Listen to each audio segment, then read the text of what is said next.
کہ جو شخص نگہبان کا عہدہ چاہتا ہے وہ اچھے کام کی خواہش کرتا ہے، پس نگہبان کو بے الزام ایک بیوی کا شوہر پرہیزگار، متقی، شائستہ، مسافر پرور اور تعلیم دینے کے لائق ہونا چاہیے، نشے میں غل مچانے والا یا مار پیٹ کرنے والا نہ ہو، بلکہ حلیم ہو، نہ تکراری، نہ زر دوست، اپنے گھر کا بخوبی بندوبست کرتا ہو اور اپنے بچوں کو کمال سنجیدگی سے تابع رکھتا ہو۔ جب کوئی اپنے گھر ہی کا بندوبست کرنا نہیں جانتا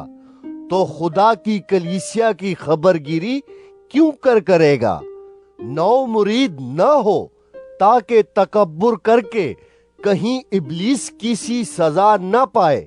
اور باہر والوں کے نزدیک بھی نیک نام ہونا چاہیے تاکہ ملامت میں اور ابلیس کے پھندے میں نہ پھنسے۔ اسی طرح خادموں کو بھی سنجیدہ ہونا چاہیے،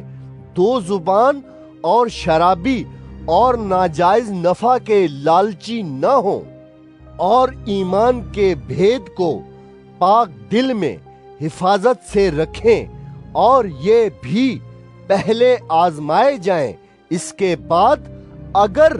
بے الزام ٹھہرے تو خدمت کا کام کریں۔ اسی طرح عورتوں کو بھی سنجیدہ ہونا چاہیے، تہمت لگانے والی نہ ہوں، بلکہ پرہیزگار اور سب باتوں میں ایماندار ہوں۔ خادم ایک ایک بیوی کے شوہر ہوں اور اپنے اپنے بچوں اور گھروں کا بخوبی بندوبست کرتے ہوں، کیونکہ جو خدمت کا کام بخوبی انجام دیتے ہیں وہ اپنے لیے اچھا مرتبہ اور اس ایمان میں جو مسیح یسوع پر ہے بڑی دلیری حاصل کرتے ہیں۔